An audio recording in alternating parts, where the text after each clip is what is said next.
Damos inicio a este evento. Muy buenas tardes a todos, bienvenidos a la Bolsa de Cereales. Es realmente un honor, un orgullo para la Bolsa dar nuevamente este premio coorganizado entre la Academia y nosotros, ver tanta gente querida seguramente, no solamente presencial, sino también de manera virtual. Pero como yo no soy ni por casualidad la persona importante, vamos a empezar con las palabras de las personas que sí lo son. Le vamos a dar la palabra para que haga la apertura de este acto al presidente de la Academia, el doctor Jorge Recalde, a quien le pido que por favor presione el botoncito que tiene una persona ahí. Ahí estamos. Bueno, muchas gracias. Este, Señoras y señores académicos, señoras y señores, hoy la Academia Nacional de Agronomía y Veterinaria se reúne en modalidad mixta para continuar con su programa de premios, que es 2023, pero este premio lo traemos bastante acarreado del 2021, ¿no es cierto? La Academia tiene entre sus fines estudiar y dilucidar cuestiones vinculadas con las ciencias agropecuarias y veterinarias, fomentar la investigación, difundir sus resultados y emitir juicio sobre asuntos de su competencia. Cumplimos hoy con uno de nuestros objetivos, el reconocimiento de la labor científica a través de la entrega de premios. Y nos toca entregar el Premio Bolsa de Cereales versión 2021. Y tenemos dos viejas instituciones asociadas en esta noble tarea de reconocer, estimular y premiar. El Estatuto de la Universidad de Buenos Aires, vigente a principios del siglo XX, establecía en su artículo 66 que en cada facultad debería haber una corporación de 25 miembros denominada academia. El Instituto Superior de Agronomía y Veterinaria, fundado por decreto del presidente Julio Argentino Roca, que fue académico nuestro, el 19 de agosto de 1904, se incorporó con el nombre de Facultad de Agronomía y Veterinaria a la Universidad de Buenos Aires el 10 de mayo de 1909. Y el 16 de octubre de ese mismo año, el Consejo Superior de la Universidad de Buenos Aires creó la Academia Nacional de Agronomía y Veterinaria.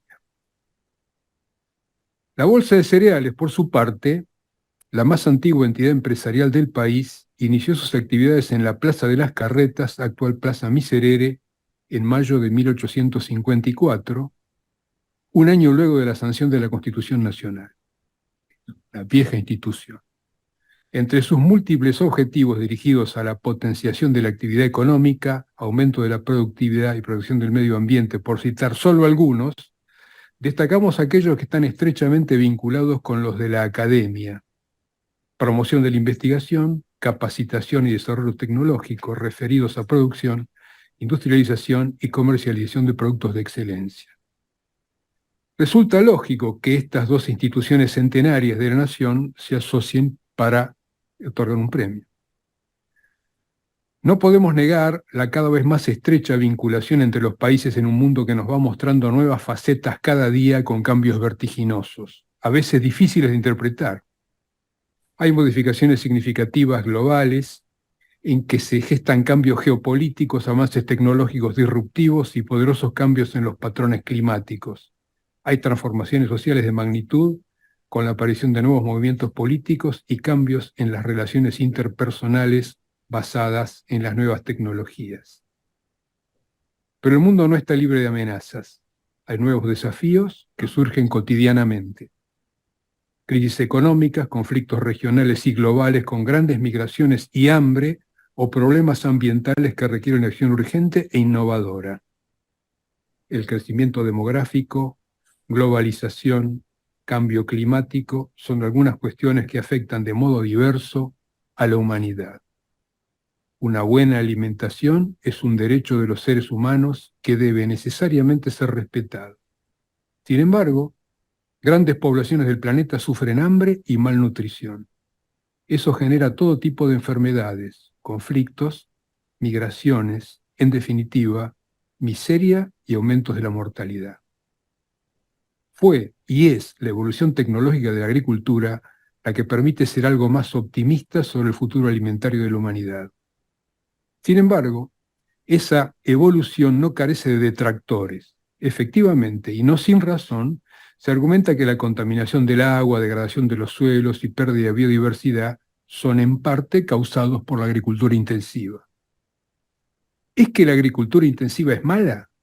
Porque si así fuera, la humanidad quedaría en muy mala posición. La agricultura intensiva es una solución necesaria para alimentar a una población mundial en crecimiento.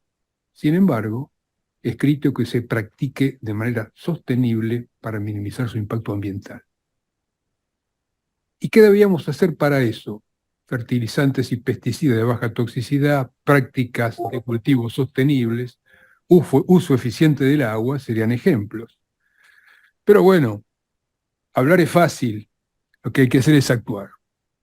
Y sin conocer nada del tema, encuentro, a raíz de la entrega de este premio, que hay gente que trabaja hace muchos años sobre manejo del cultivo de maíz, su ecofisiología, sobre calidad del grano, peso, espiga, fecha de siembra, maíz de primera o tardío.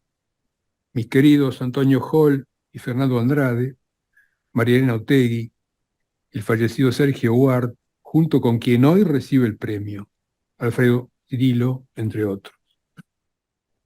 ¿Qué más puedo decir, Alfredo?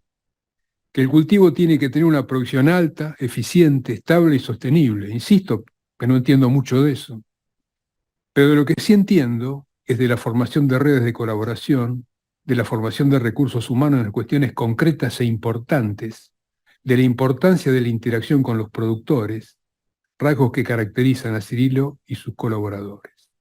Es evidente la contribución de la agricultura para la alimentación de la humanidad. Es por eso que debe ser protegida. Es por eso que es tan importante el concepto de intensificación sostenible. Es importante que los agricultores, las empresas agrícolas y los gobiernos trabajen juntos para desarrollar y aplicar prácticas agrícolas sostenibles, y de esto Cirilo sabe. El ingeniero agrónomo Alfredo Cirilo ha trabajado largamente sobre la ecofisiología del maíz y por eso recibe hoy el Premio Bolsa de Cereales 2023. Muchas gracias.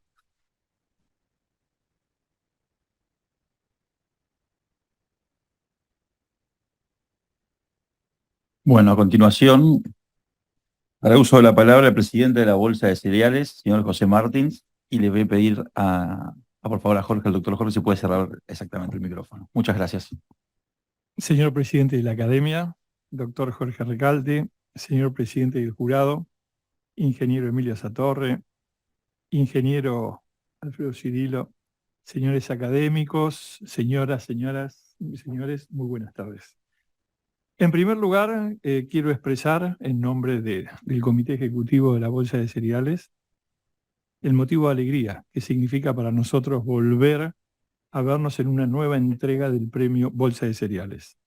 Desde nuestra fundación en 1854, siempre hemos tenido como objetivo promover la investigación y el conocimiento, estrechando relaciones con el ámbito docente, con el universitario y siempre con el convencimiento de que esta vinculación de ciencia y tecnología, comercio y producción contribuirá en el desarrollo de la agroindustria en nuestro país. Siempre buscando promover mayores producciones, rendimientos, lo que en definitiva redundará en mejores alimentos, crecimiento económico, creación de empleo, inclusión social y territorial en nuestro país. Es también motivo de orgullo para nosotros compartir este acto con la Academia Nacional de Agronomía y Veterinaria y sus destacados profesores. Como lo es también para nosotros distinguir a un hombre que estudia, trabaja e investiga, poniendo en relieve el valor del esfuerzo realizado por el ingeniero Alfredo Cirilo en los ámbitos en los cuales realizó su destacable tarea y trayectoria. Está claro que si los países alcanzan altos niveles de desarrollo y crecimiento, no lo es solo por sus riquezas materiales, sino también en la medida que avancen en la ciencia y la cultura. Y en este sentido, este premio viene a reconocer la tarea de un hombre de ciencia y junto a él la de tantos otros que ponen su inteligencia al servicio de la comunidad. Estando prevista la palabra del miembro del jurado del premio, ingeniero Satorre, me remito a ellas en cuanto a la exposición de motivos y méritos por el cual el ingeniero Cirilo llevará este premio, dejando constancia que compartimos plenamente el dictamen del jurado. Agradezco a la Academia Nacional de Agronomía y Veterinaria que nos haya acompañado una vez más, estrechando así esta vinculación fructífera. Vaya también nuestro reconocimiento a todos los miembros del jurado por haber aceptado la importante tarea en la decisión del otorgamiento de este premio. Estimado ingeniero Cirilo, reciba usted la felicitación cordial en nombre de la Bolsa de Cereales y en el mío propio, por la importancia de su aporte a la investigación, el crecimiento de la producción agrícola, cumpliendo con ello una inestimable tarea en una materia tan sensible como es la producción de alimentos. Sin más, y agradeciendo la presencia de todos ustedes, un cordial saludo y nuevamente muchísimas gracias.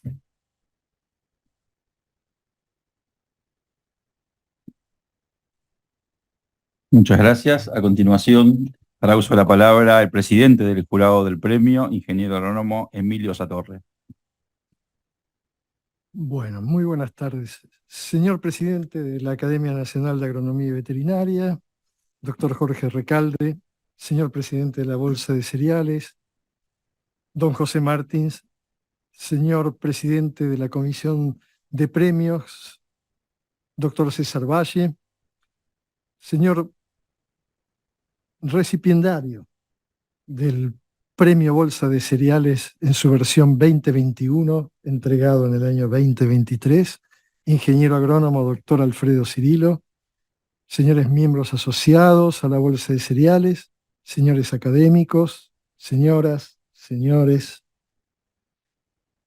Esta distinción de hoy es otorgada por la Bolsa de Cereales y fue instituida en 1979, casi 45 años atrás, en ocasión de celebrar sus 125 años de vida, para que sea discernida por la Academia Nacional de Agronomía y Veterinaria, y enfrentamos hoy su 22ª edición. Premiar la inteligencia y el trabajo en aspectos de la producción, industrialización y comercio de los cereales, cultivos que contribuyen al progreso y bienestar no solo del país, sino de la humanidad toda. Ese es el objetivo de este premio.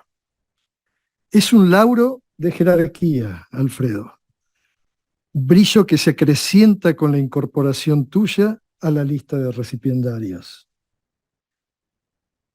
Tengo el honor de presidir el jurado que tuvo la responsabilidad de elegir quién recibirá el premio. Como presidente del jurado del Premio Bolsa de Cereales, integrado por los ingenieros agrónomos Roberto Casas, Carlos Enigagliesi, Lucio Reca, es para mí un honor haber presidido ese momento. Nosotros decidimos por unanimidad entregar el Premio Bolsa de Cereales en su versión al ingeniero agrónomo Alfredo Gabriel Cirilo. Este profesional se recibió en la Facultad de Agronomía de la Universidad de Buenos Aires en diciembre de 1981 con diploma de honor.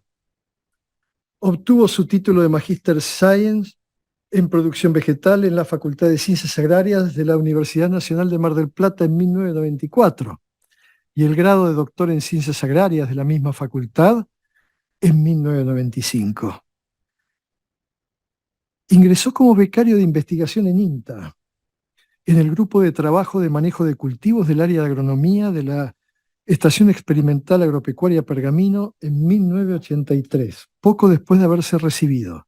Y es en esta institución donde desarrollaría una prolongada y continua carrera profesional que se extiende hasta el presente, con un distinguido desempeño en investigación, docencia y extensión en aspectos de la ecofisiología y genética de cultivos extensivos, con especial atención al cultivo de maíz. El ingeniero Cirilo se ha desempeñado como investigador y director de numerosos proyectos de investigación que desentrañaron aspectos claves del funcionamiento y respuestas del cultivo de maíz al ambiente y su manejo. Así, desde 1986, sus investigaciones abordan aspectos de la ecofisiología de cultivos y su relación con la producción agrícola y la gestión ambiental. Sus investigaciones se expanden desde el año 2003, cuando comienza a desempeñarse como coordinador de proyectos nacionales de investigación en temáticas de cereales, Entre el año 2006 y 2013, coordina la red del área estratégica de ecofisiología vegetal del Instituto Nacional de Tecnología Agropecuaria y es coordinador del Programa Nacional de Cereales y Oleaginosos. La búsqueda de soluciones a la complejidad de los problemas del agro encuentra en el ingeniero Cirilo el líder oportuno, coordinando el Programa Nacional del INTA en el área temática Ecofisiología y Agroecosistemas desde el año 2018. El ingeniero Cirilo ha sido director y codirector de numerosos estudiantes de posgrado al nivel de doctorado, maestría y especialización en su disciplina temática. Ha dirigido también trabajos de graduación y un gran número de estudiantes pasantes, estudiantes e investigadores que sin lugar a dudas habrán encontrado en el ingeniero Cirilo un ejemplo de trabajo, de excelencia, el educador que con su ejemplo produce semillas que dan los buenos frutos, que el país necesita con su desempeño desde la actividad pública o privada. El ingeniero Cirilo ha dejado plasmada parte de su labor en más de 40 trabajos en revistas científicas de amplia difusión y prestigio nacional e internacional. Es editor y coeditor de 2 libros, entre los que quiero destacar el recientemente editado en el año 2023, Ecofisiología y Manejo del Cultivo de Maíz, que reúne en sus más de 480 páginas una valiosa síntesis del aporte de la ciencia argentina al conocimiento y manejo del cultivo de maíz. Ha contribuido con varios capítulos de libros de amplia difusión nacional e internacional, donde se integran y difunde su amplio conocimiento en las bases funcionales, genéticas y de manejo agronómico del cultivo de maíz. El ingeniero Cirilo ha realizado un amplio esfuerzo de transferencia, dando a conocer sus avances al ámbito profesional, en los más de 120 presentaciones en congresos y 60 publicaciones de divulgación que él ha realizado. Asimismo, cabe mencionar que a través de numerosas charlas y conferencias en jornadas técnicas con profesionales técnicos y productores, el ingeniero Cirilo ha contribuido a difundir su ciencia al ámbito productivo. El ingeniero Alfredo Cirilo ha sido docente en temas de ecofisiología de los cultivos, en cursos de posgrado de las universidades de Salta, de la Universidad del Norte de la provincia de Buenos Aires, de la Universidad Nacional de Mar del Plata, de Rosario y de Luján. Ha sido miembro del comité organizador de 7 congresos nacionales de maíz y presidente de 2 de ellos y vicepresidente de otros 2 de aquellos congresos. Es miembro del Comité de Ciencia y Tecnología y Producción de Maizar, Asociación de la Cadena del Maíz, desde el año 2004, y miembro de la Comisión de Becas cofinanciadas INTA-CONICET y de sociedades científicas y asociaciones profesionales. Estas son las contribuciones del ingeniero Alfredo Cirilo, que uno puede ver plasmada a través de la documentación de su obra.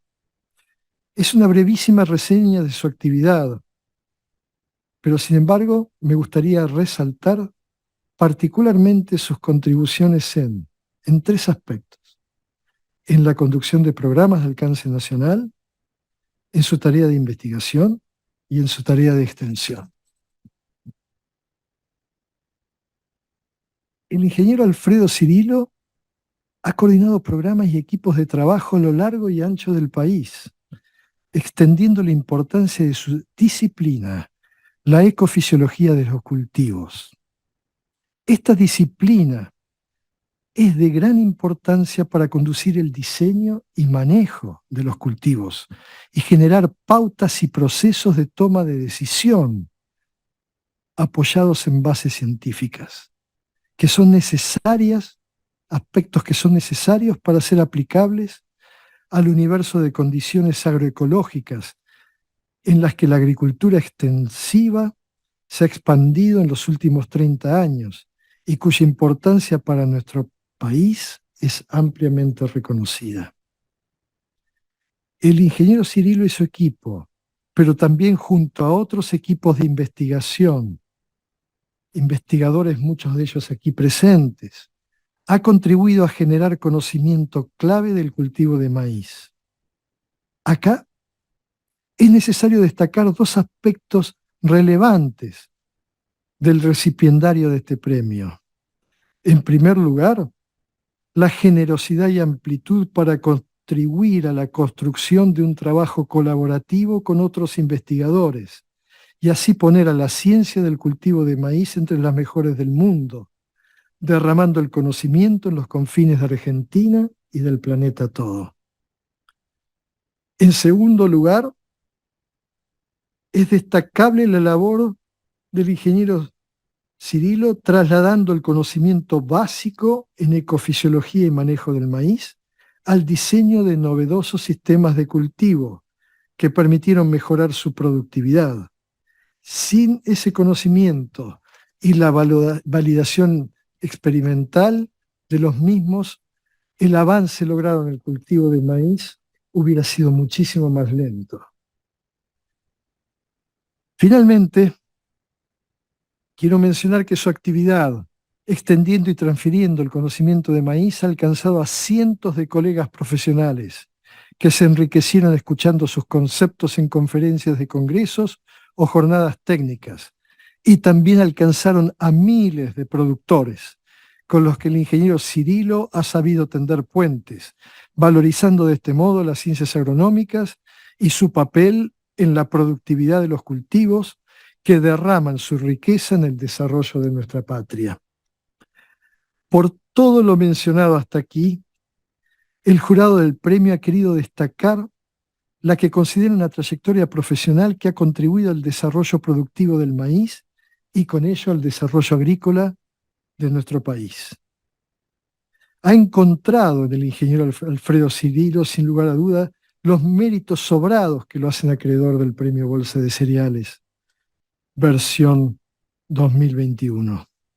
Sin embargo, sería injusto arribar a este punto de esta reseña sin destacar también la excelente calidad humana del ingeniero Cirilo. Aquellos que de una u otra forma hemos tenido el privilegio de interactuar con él, sabemos de su mirada abierta, su sonrisa inspiradora, de su mano siempre abierta y su palabra justa y calma. Alfredo, renuevo mis felicitaciones y en nombre de esta comunidad académica invito a nuestro presidente, el doctor Jorge Recalde, al presidente de la Bolsa, señor José Martins, a que te entreguen el diploma que tan merecidamente te has ganado por tu trayectoria.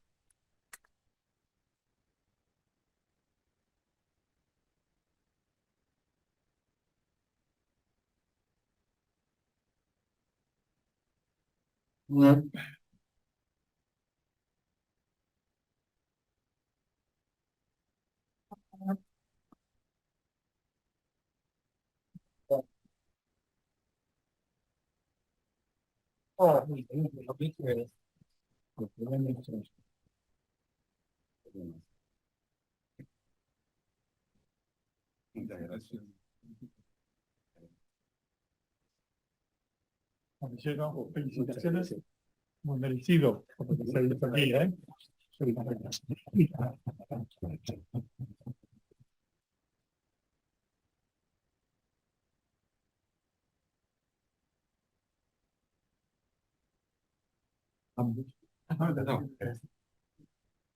A continuación, el ingeniero agrónomo Alfredo Cirilo disertará sobre la ecofisiología y el maíz, 30 años de aportes al manejo de cultivo en los sistemas de producción.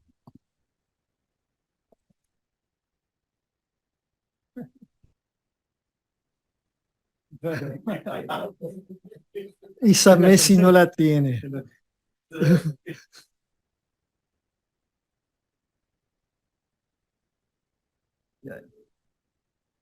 Esta la puedo correr un poquito más para acá. Sí, sí, sí, como quieran. Ah, eso sí, o ciérralo. Ahí está. ¿Cerramos? Sí. ¿De dónde? El mínimo ese de ahí. Sí. Ahí está. Oh, oh. Bueno, demasiado. Demasiado. Gracias a las dos instituciones, la Bolsa de Cereales, la Academia, por este premio. Honradísimo por este premio. Y a las palabras de Emilio.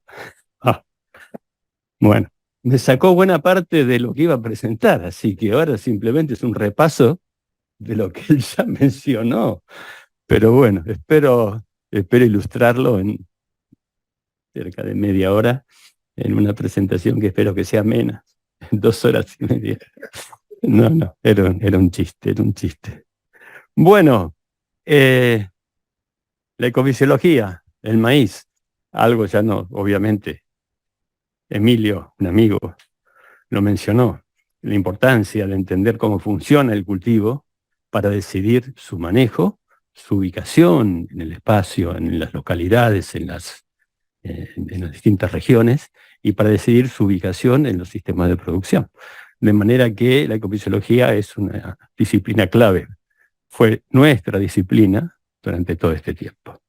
Y hablamos de 30 años de aportes. Y le vamos a hacer una breve reseña. Yo tengo 40 años de INTA.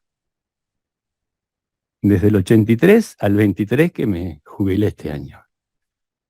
Y no me da la cuenta, 30 o 40. Bueno, los primeros años, 7 años, estuvimos en una búsqueda un poco desorientada, ¿sí? En el INTA de Pergamino, usando el método tradicional de pruebo este tratamiento, evalúo este resultado y no me importa qué pasó en el medio, qué se modificó, qué mecanismo se puso en juego. Abrir esa caja negra no estaba en la mente de nosotros en ese momento. Y menciono 90 y 93 porque en el 90 fui a la Escuela de Producción Vegetal de Balcarce, que es en la unidad integrada entre el INTA de Pergamino y la Facultad de Ciencias Agrarias de Mar del Plata. Y bueno, ahí empecé los posgrados, primero la maestría, luego la continuamos con doctorado, por eso las dos defensas tienen fechas muy próximas, porque se demoró la defensa de la maestría, esperando terminar de analizar los datos de la del doctorado. De manera que bueno, y el año 93 es el hito inicial porque es la primera publicación en revista de impacto que resultó de ese trabajo. Por eso hablamos de 30 años desde el 93 hasta el 23. ¿Sí? ¿Y qué pasó ahí en el 90, entre el 90 y el 93, cuando fuimos a la escuela de producción vegetal de posgrado? La luz se hizo con la ecofisiología. ¿Sí? Esto de entender el funcionamiento del cultivo, abrir esa caja negra, desentrañar procesos y utilizarlos una vez entendidos para poder manejar mejor ese cultivo en los sistemas de producción. Así que bueno, vimos de la luz, de la mano de Fernando Andrade, que dirigió mis tesis, las dos. Y hoy es un gran amigo.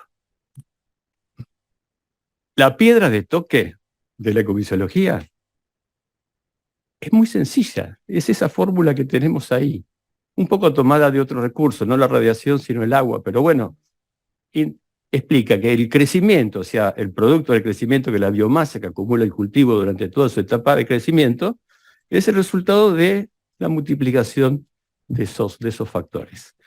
La radiación incidente es cuánta radiación le está llegando al cultivo, según la localidad, según la fecha de siembra, según lo que hayamos elegido en cuanto al largo de ciclo, es lo que llega al cultivo de radiación solar, el insumo para el proceso fotosintético de producción de biomasa. Corregido por la captura de radiación, que es una eficiencia, o sea, con qué eficiencia cada unidad que llega es capturada por el canopeo, que dependerá de la densidad de planta, el arreglo espacial de ese canopeo, de la persistencia de ese canopeo funcional, una serie de cosas. y a su vez corregida por la eficiencia de conversión de cada unidad capturada en biomasa. De manera que con esa simple fórmula uno puede desentrañar procesos, analizar respuestas a tratamientos, y si nos ponemos a mirar cómo esa biomasa se reparte entre lo que no es grano y lo que sí es grano que vamos a cosechar, tenemos el coeficiente de partición, que multiplicamos también. ¿Cuál es el porcentaje de toda esa biomasa producida en el ciclo que termina alojada como grano? Y es el rendimiento. De manera que, analizando la partición, que básicamente está explicada por variaciones en el componente número de granos, como muchos otros cultivos, por el maíz, número de granos, que se define en una etapa del ciclo muy estrecha, de más o menos unas 3 o 4 semanas, alrededor de la floración. Sí, gracias. El otro componente numérico, que es el peso de los granos, tiene menor incidencia en explicar las variaciones en el rendimiento. Pero los dos son importantes, uno más que el otro. Y también podemos analizar de qué manera los distintos factores de manejo, de ambiente, de restricciones bióticas o abióticas modifican ese reparto de la biomasa entre lo que va a grano y lo que queda en el resto de la planta. De manera que es muy sencillo analizar, parece muy sencillo analizar cualquier pregunta que queramos responder con ese abordaje de esa piedra de toque, ¿sí? Bueno, y vamos a hacer un raconto muy breve de algunos aportes, ¿sí? Que consideramos importantes. Y acá les desglosé el trabajo inicial del año 93, resultado de trabajos de mi tesis y trabajos de tesis anteriores, como la del el querido Sergio Ward, que tiene que ver con la eficiencia con que ese tercer factor de la biomasa, la eficiencia con que convierte cada unidad que llega al cultivo en biomasa, ¿sí? Y el maíz es una especie que tiene un metabolismo fotosintético muy eficiente, del tipo carbono 4, mucho más eficiente que las carbono 3 como el trigo o la soja. O sea, ya de por sí es una máquina de crecer si tiene todas las condiciones favorables. Pero es una especie de ambientes cálidos. De manera que cuando la temperatura está por arriba de 20 grados, esta es la etapa que va de emergencia hasta floración, ¿sí? La etapa vegetativa, en la que se están mostrando esos datos ahí. La eficiencia de conversión son más de 3,5 hasta 4 gramos de materia seca por cada unidad de megajoule de energía que está capturando. Es altísima. Pero si la temperatura baja y estamos por debajo de 20, en el 18 y 20, ya no es 3,5, 4, es más cercano a 3. Y si baja de 18, cae notoriamente. Y el ambiente de Balcarce, no quiero decir marginal, porque se me va a enojar Fernando Andrade, pero es una zona que está en el sur del área maicera argentina, ¿sí? Con una estación de crecimiento corta, por las heladas tardías de primavera, que son más tardías, y las heladas tempranas de otoño, que son más tempranas que la zona tradicional pampeana de producción. De manera que la estación de crecimiento es más corta. Y la variación de la radiación y la temperatura durante la primavera y la caída durante el otoño es mucho más pronunciada que en la zona central pampeana. De manera que cualquier variación en qué momento colocamos el cultivo, estamos provocando una variación muy importante en el ambiente que está explorando, en esa fórmula de radiación incidente, captura y demás. De manera que ese ambiente de Balcarce, si bien es al sur de la zona, al sur de la zona maicera argentina, casi marginal,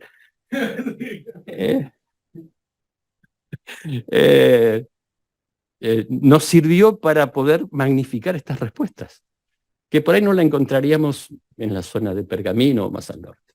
De manera que fue muy útil ese ambiente de Balcarce. Esa fue la primera publicación. Y después vinieron otras. ¿Tardan en responder? No. Ahí está. Bueno, En todas estas presentaciones les detallo las publicaciones que Emilio mencionaba recién, en donde hemos participado junto con muchos de los colegas. Las primeras son las de mis tesis de maestría y doctorado. Después tenemos las de otros tesistas que hemos dirigido, y trabajos más del efecto de la mejora genética en los maíces argentinos, desde fines de los años 60 hasta la primera década de este siglo, ¿sí? En otra tesis de maestría que se desarrolló a cargo de Luque, de Córdoba, y más recientemente analizando, ustedes saben que hoy día más de la mitad del maíz que se siembra en la zona pampeana tradicional es de siembra demorada o siembra tardía. Cuando hace 30 años atrás era todo siembra de septiembre. A lo sumo entraba en octubre pisando. Algunas siempre se adelantaba hasta fines de agosto, ¿sí? Y nada de hablar de siembras tardías, porque había limitantes bióticas, ¿no? Plagas que hacían imposible poner el cultivo más tarde. Pero la aparición de transgénicos habilitó esta posibilidad.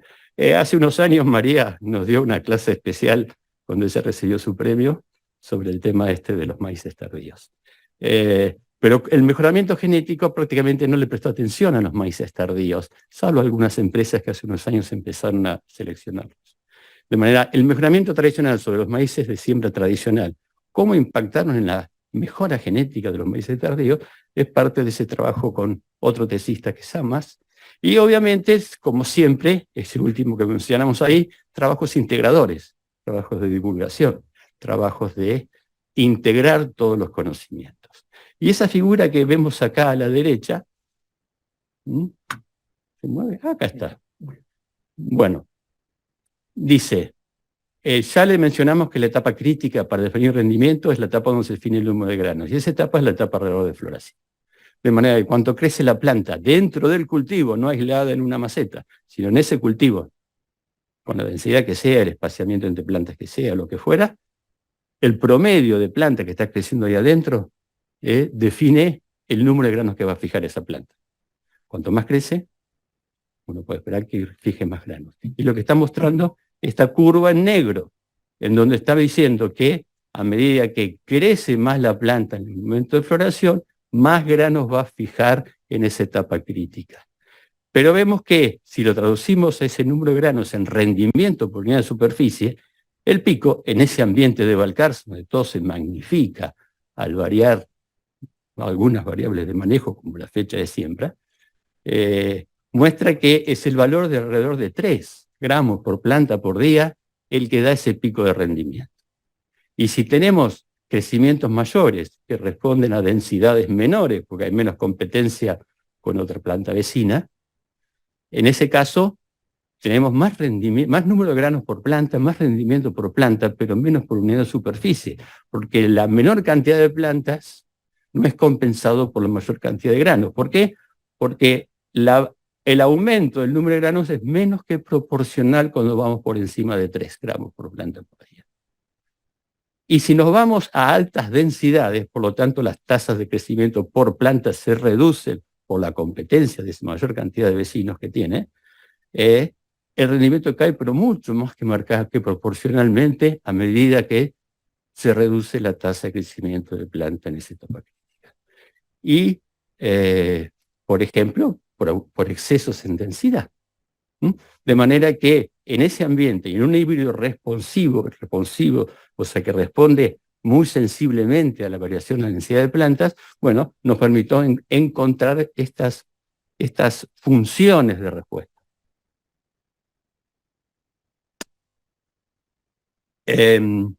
Obviamente, esta tasa de 3 en ambientes de muy buenas condiciones ambientales lo podemos lograr con densidades de plantas que superan las 100.000 plantas por hectárea.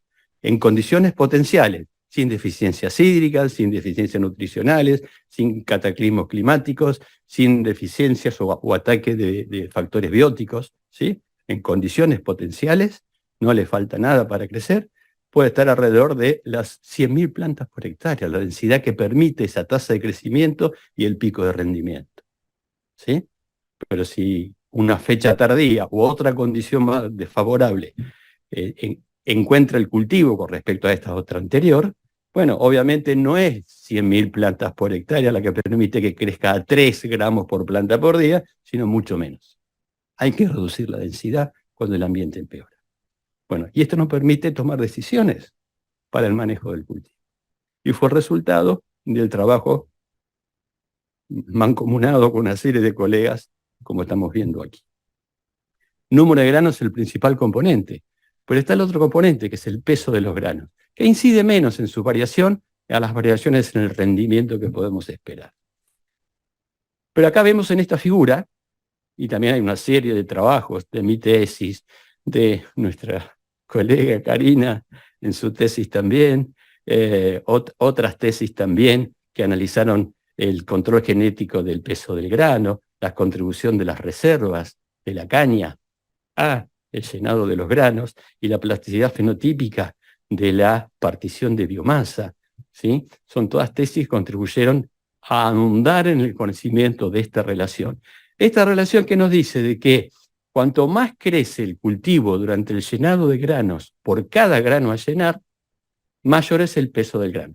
Hasta un valor, que es este punto de quiebre aquí, que por más que sigamos creciendo más por cada grano, caso por ejemplo de una muy baja densidad, o pocos granos en la granazón y muy buenas condiciones de llenado, que haya mucha comida para los granos, bueno, el peso del grano no aumenta más porque logró su peso potencial.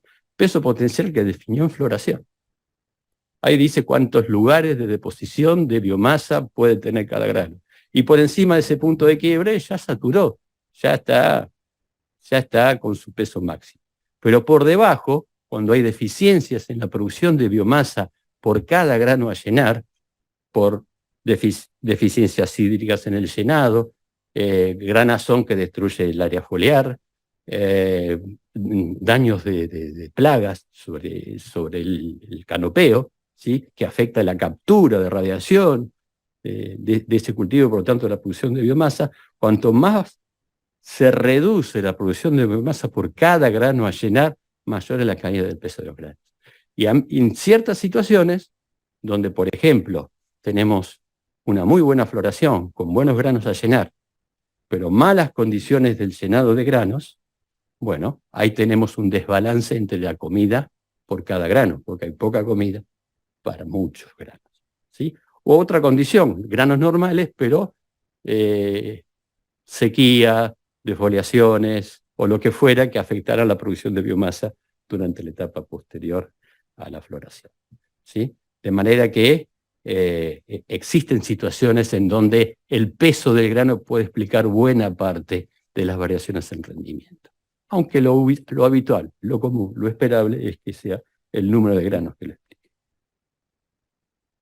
Y como lo mencionaba Emilio, ese libro se publicó en el año 96, básicamente con los resultados de tesis también de María Otegui, de Sergio Guar, mía y de otros colegas que lo hicimos con Fernando Embalcarce.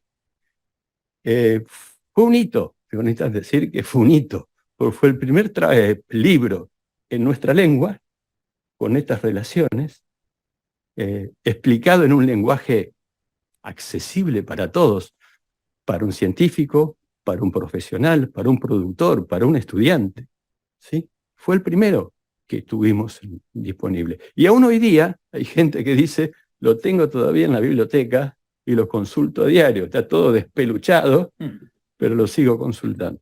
Así que eso fue un gran aporte de ese libro, que lo hicimos con Fernando, con María Otegui, con Sergio Guar, en el año 96. Fue un hito. Bueno, sigamos con los aportes. Habíamos hablado de condiciones potenciales. No le falta nada para crecer ese cultivo. Entonces solamente variamos, por ejemplo, la fecha de siembra, como veíamos recién, o la densidad, como veíamos recién, ¿sí? Pero no hay limitantes de agua, ni de nutrientes, ni daños de plagas, ni cataclismos climáticos, ni nada por el estilo. Y es la realidad. En nuestro país no crecen esas condiciones potenciales por lo general.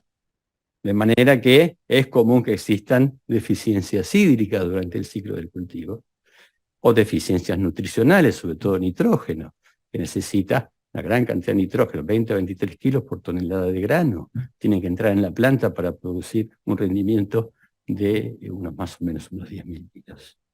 ¿Sí? Bueno, en el caso de la disponibilidad hídrica y la interacción con densidad, si el ambiente es muy bueno, hay agua sobrante y hay muy buenas condiciones para usar, casi potencial desde el punto de vista de agua, bueno, la densidad que permite el máximo rinde está más cerca de las 90.000 plantas, hacia la derecha, con rendimientos que superan las 12.000 kilos. Pero si hay algún tipo de deficiencia durante el ciclo, y en nuestra zona pampeana tradicional, 1 de cada 2 años falta algo de agua, y 1 cada 4 años falta mucha agua, y no hablemos de los últimos 3 años, porque fue un desastre, la variabilidad climática. Bueno, ya la densidad óptima no está arriba de las 90.000 plantas, está más cerca de las 60 o 70.000 plantas. Obviamente el rendimiento no son 12 toneladas, nos conformaremos con 7.000 u 8.000 kilos. Y si el ambiente es peor todavía, la deficiencia hídrica es más severa, bueno, ya la densidad óptima, la que permite el máximo rinde, no es ni 90.000, ni 70.000, y es más cercana a las 50.000 plantas. De manera que hay una densidad óptima que depende del ambiente, del recurso más limitante, y en el caso de ese es el agua. Y después una serie de estudios muy, muy desarrollados sobre la variación en la disponibilidad de nitrógeno, ¿sí? Que muestra la misma respuesta. Si la disponibilidad de nitrógeno es alta, la densidad que permite el máximo rinde es más cercana a las 90.000 plantas, o arriba de las 80.000. Pero si falta nitrógeno, la densidad óptima, la del máximo rinde, está mucho más cercana a las 40.000 o 50.000 plantas. De nuevo, la calidad del ambiente define la densidad óptima. El maíz es muy sensible a acertarle la densidad óptima, a diferencia de un girasol, de un trigo, de una soja, que son mucho más plásticos en cuanto a errarle la densidad correcta. El maíz la necesita que la peguemos. Obviamente hay genotipos mucho más plásticos y menos sensibles a la variación de densidad, y otros mucho más sensibles. De manera que esa variabilidad genética hay que contemplarla. Pero una serie de trabajos desentrañaron la respuesta al nitrógeno en la determinación del número de granos, la respuesta fenotípica a distintas condiciones contrastantes, los rasgos ecofisiológicos asociados con ambientes de más o menos disponibilidad de nitrógeno y buen comportamiento de híbridos, la evolución de la mejora genética entre los años 60 y fines del siglo pasado en nuestros genotipos, cómo el mejoramiento genético de nuestro país impactó allí, la respuesta heterótica de rasgos asociados con la eficiencia de aprovechamiento del nitrógeno y la interacción con el ambiente. De manera que también analizamos las condiciones limitantes para la producción de maíz y cómo podemos lidiar con manejo, con genética, a esas condiciones limitantes. Otra de las variables que también están en manos del productor, al momento de decidir cargar la sembradora y largar a sembrar, aparte de la densidad, pues una decisión que se toma en ese momento, y como cayó, quedó. No la puede modificar hasta el año que viene.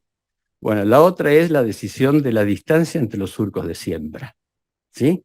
Que hace 20, 30 años atrás ni se hablaba, todo el maíz iba a 70 centímetros, pero a partir de esos últimos años empezó a hablarse con la variación de las maquinarias que podía modificar la distancia entre los cuerpos de siembra, de modificar la distancia en las líneas de siembra también en el maíz. Había respuestas conocidas y certeras en soja, y por lo tanto uno podría esperar en maíz.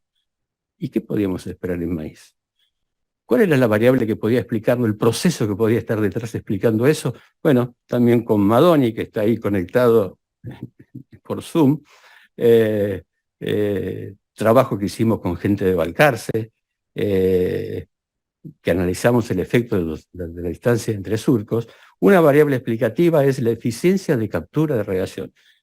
En esa fórmula original, los tres coeficientes, los tres factores que formaban la fórmula de biomasa, bueno, la última, la eficiencia la del medio, la eficiencia de captura de radiación.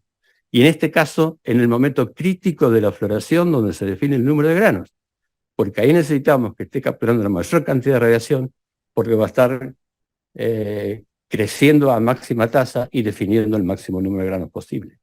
Por eso nos interesa mirar la eficiencia de conversión en el momento de la floración. Y sí, la eficiencia de captura de luz de surcos anchos es cercana al máximo. Haberlo puesto en surco angosto, surco ancho, no modifica, porque en ese momento se igualaron. Y la diferencia a favor de haber estrechado surcos, en ese caso es casi cero. Pero si la intercepción en surcos anchos no es 95 o 97%, sino 90 o 80 o 70% de la luz que le está llegando, el surco angosto puede mejorar eso en un 15 o 20%. La captura de radiación. Y si esta variable la ponemos como variable explicativa ahora a la derecha, y cómo responde el rendimiento a eso, lo mismo. La mejora por haber estrechado surcos en la captura de radiación en floración, si es muy cercana a cero, la variación de rendimiento es muy cercana a cero. No esperamos respuesta por haber cercado surcos. Pero si la diferencia a favor de estrechar surcos es mayor, 5, 10, 15, 20%, podemos esperar entre 10 y 20% más de rendimiento por haber decidido sembrar en surcos angostos. Otra de la información, por conocer los procesos, que nos permite tomar decisiones de manejo para mejorar la eficiencia del uso de recursos de ese cultivo. Y como decía también Emilio, también nos interesamos en maíces de calidad y diferenciada. Ustedes saben que a principios, la primera mitad del siglo pasado, nuestro maíz era el maíz Flint, todo córneo, rojo anaranjado, que era muy buscado en los mercados de trasmar, porque resistía el movimiento de grano y el traslado en la bodega durante semanas sin que los insectos lo afectaran demasiado. De manera que ese maíz Flint de nuestro origen, del Río de la Plata, era también conocido como maíz plata, con P mayúscula por el Río de la Plata, ¿sí? Obviamente allá por los 80s, septiembre de los 70s, nuestros maíces recibieron la introgresión de sangre dentada americana, que tenía muchos más años de mejora genética que los nuestros, y por lo tanto nuestros maíces se mezclaron con la sangre dentada, y ese grano redondo, naranjado, todo córneo, desapareció, ¿sí? Solo algunas empresas conservaban materiales de ese tipo. Morgan 400 fue un clásico hace más de 30 o 40 años. Y en los últimos años hay empresas que se dedican a la selección de materiales para uso para maíz Flint. ¿Y cuál es la importancia del maíz Flint? Es que tiene un sobreprecio en la entrada al mercado europeo, por acuerdo de los gobiernos. El maíz Flint, que va con el certificado argentino de calidad extendido por SENASA, llega a Europa y tiene un sobreprecio. En realidad no es un sobreprecio, sino una devolución de los impuestos de ingreso a Europa, que se traduce en un sobreprecio que reciben los exportadores y derraman los productores, que puede ser 10, 20 o 30 dólares por tonelada, depende del año. Y el mercado no es muy grande, es reducido, entre 200.000 y 300.000, 400.000 toneladas por año, ¿sí? De manera que es un mercado y es una opción interesante a considerar al momento de decidir qué sembrar. El certificado argentino de calidad exige 4 cosas. Primero, que no sea genéticamente modificado, lo que implica que su producción tiene que estar supervisada de manera que no tenga contaminación de polen de algún maíz dentado que esté cercano y que el viento lo lleve, porque encuentran por PCR algún grano con transgénico y afuera el embarque, ¿sí? Segundo, el aspecto del grano, el tipo que le llaman tipo dureza o el aspecto del grano, que tiene que ser rojo anaranjado, con corona la parte de arriba del grano, la corona lisa, sin hendidura, sin el pocito, puede tener color amarillento, pero sin el pozo. Lo miran así al trasluz los técnicos de SENASA y si ven la sombrita del pozo, lo descartan. ¿Sí? Y a su vez, endosperma córneo dominante al corte. El endosperma de maíz en la zona central es harinoso, blando, que en el molino da sémola, harinas, pero no trozos, ¿sí? Y la parte externa es la parte córnea. Esa es la que nos permite en el molino obtener trozos de endosperma que se usan, por ejemplo, en Europa, la empresa Kellogg's, que es la que paga, para hacer los copos de maíz para desayuno. Cuando lo hacen con ese maíz nuestro, ese copo de desayuno, que obviamente trozado, se cocina, se ablanda el almidón, se gelatiniza, se aplasta en monedas, se cocina en una cinta, se le agrega azúcar, se lo quieren azucarado, y bueno, puesto en el tazón de, azúcar, de leche a la mañana, mantiene su crocancia por mucho más tiempo. En cambio, el americano, hecho con maíces amarillos, tentados, lo que hacen es un choricito de pasta del maíz, lo cortan en moneditas, eso es lo que tuestan, azucaran y venden, y cuando lo ponen en el tazón de leche se desarma en pocos minutos, ¿sí? Por eso lo busca Europa a nuestro maíz y está dispuesto a pagar ese sobreprecio, pero mientras vaya con el certificado argentino de calidad. Y no todos los maíces llegan al certificado argentino de calidad. Sí logran, también exigen un peso hectolítrico de 76 kilos por hectolítrico o mayor. Cualquier maíz lo logra. Un test de flotación que se hace en el laboratorio, en una solución salina, se tiran los granos, 100 granos, se revuelve y se cuentan cuántos quedan flotando, o sea que tiene una densidad menor que la densidad del líquido. El resto se va al fondo, tiene mayor densidad que la del líquido. Y esos flotantes no tienen que ser más del 25%. Cualquiera de nuestros maíces logra eso. Pero lo que no logran es la famosa tipo de dureza con endosperma córneo dominante al corte. Y eso los deja fuera. Entonces, ¿cómo puedo hacer con manejo para mejorar que ese maíz entre con un certificado argentino de calidad? Y analizamos entonces a qué se debe la dureza. Dos componentes que son del endosperma del grano, proteínas y almidón. Proteínas no cualquiera, sino las ceínas que son de reserva. Y no todas las ceínas, sino las que son las gamas-ceínas que tienen aminoácidos azufrados.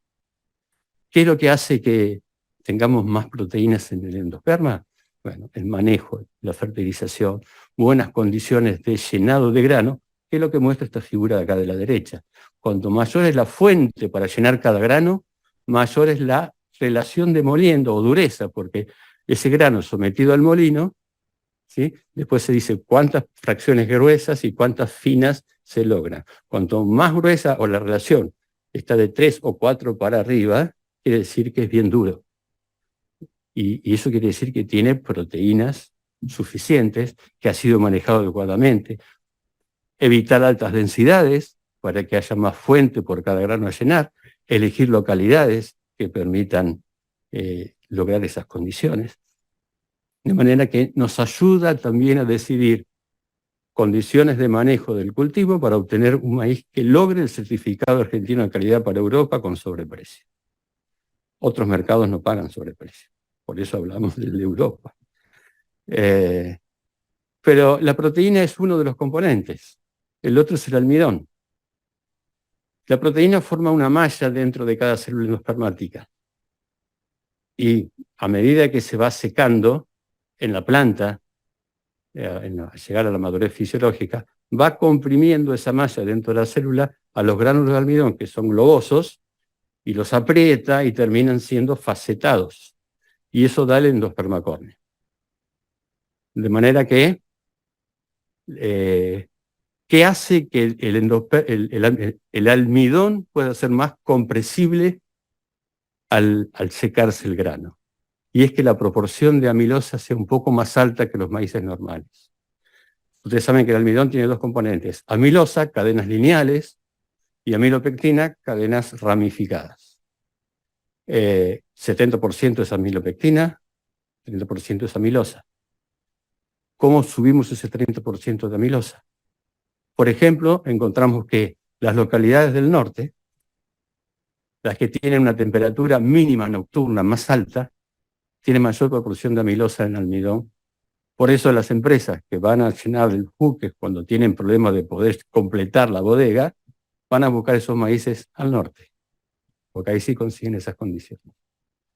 Bueno, y acá les mostraba esto que dio unas vueltitas, que son protocolos comunes, que fue lo que nos permitió tener esa red de colaboradores, que no era decir, bueno, vamos a un ensayito en Salta, otro en Corrientes, otro por acá, uno hace franjas, otro parcelas apareadas, otro bloques, parcelas divididas, cada uno hace como quiere, uno mide de una manera, otro, bueno, protocolos comunes. De manera que esa información es confiable, porque es confiable la gente que lo hace, que es nuestra gente, y la tenemos distribuida a lo largo de todo el país. De manera que, bueno, proteína y calidad del almidón, calidad de proteína del almidón, están definiendo que podemos lograr un maíz con certificado para Europa, con un adecuado manejo considerando estas relaciones que de otra manera no tendríamos.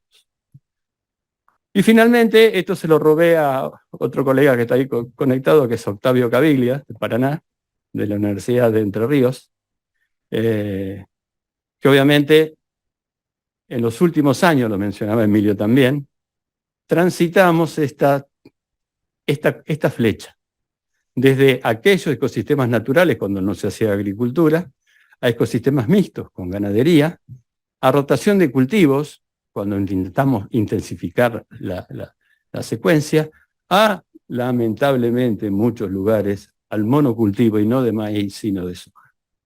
Con las consecuencias que tanto el doctor Recalde y Emilio mencionaron. De manera que tenemos que ahora revertir eso y transitar la transición inversa, aumentando la complejidad. Todo lo que vimos tuvo que ver, según la concepción de Caviglia, que comparto y elogio su aproximación en este tema, es la eficiencia con que el cultivo usa los recursos. Pero también es importante la diversidad de especies que integran el sistema de producción, aparte de maíz. Y con, por ejemplo, maíces tardíos nos deja una ventana para poder poner, por ejemplo, una vicia que aporte nitrógeno. Y sean más días del año con vegetación viva creciendo, aportando biomasa que se incorporará al suelo y aportando exudados radiculares que promoverán la vida biótica de microorganismos en el suelo. O sea, la perennidad de los sistemas de producción hay que mejorarla. Y la diversidad, y también el maíz contribuye a eso, como acabamos de decir, con vicia, maíz o alguna otra combinación, arveja, maíz o lo que fuera. De manera que el maíz también, en una mirada del sistema de producción, y cómo contribuye el maíz a eso, a la diversidad, la perennidad y la eficiencia de uso de los recursos, el maíz es una especie clave para manejar. Bueno, y como dijo también Emilio, me expolió toda la presentación.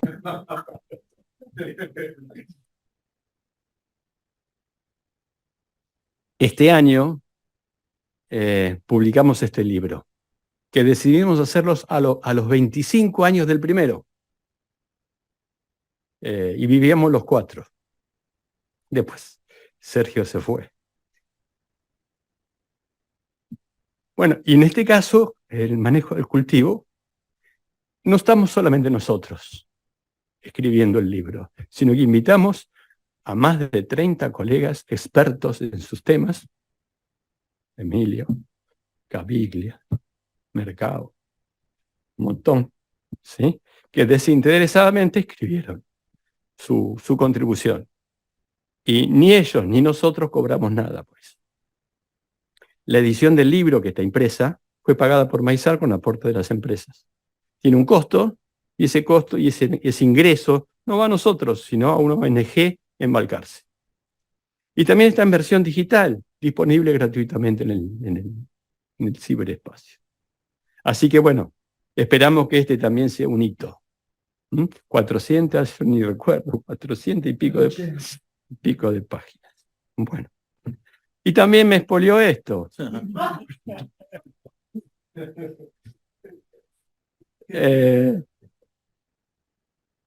Nuestro aporte en formación de recursos humanos fue una premisa siempre, desde el comienzo, cuando en el 2006 empezamos con Fernando con la red de ecofisiología. Y hemos participado en cursos, talleres, seminarios para profesionales. Ese número es de fantasía, no sé, puse más de 200 porque no me acuerdo cuántos. Seguro que fueron más que eso.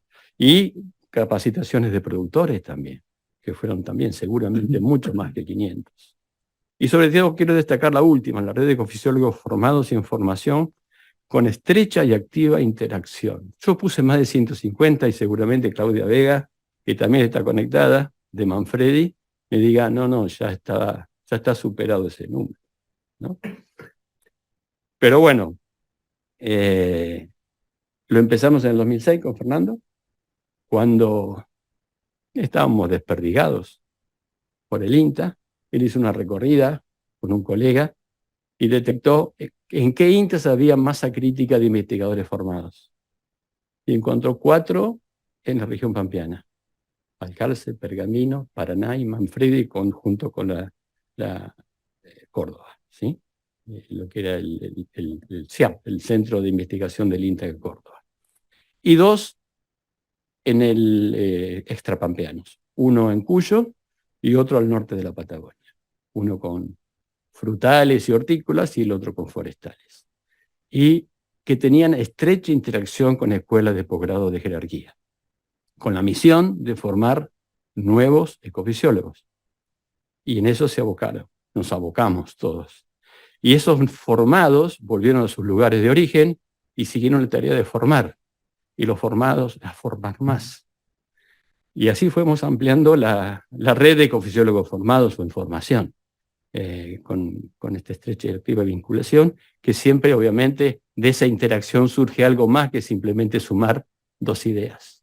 Surge algo superador, ¿sí? Y bueno, creo que con Fernando es el orgullo, ¿no? Bueno, eso es todo. Muchas gracias.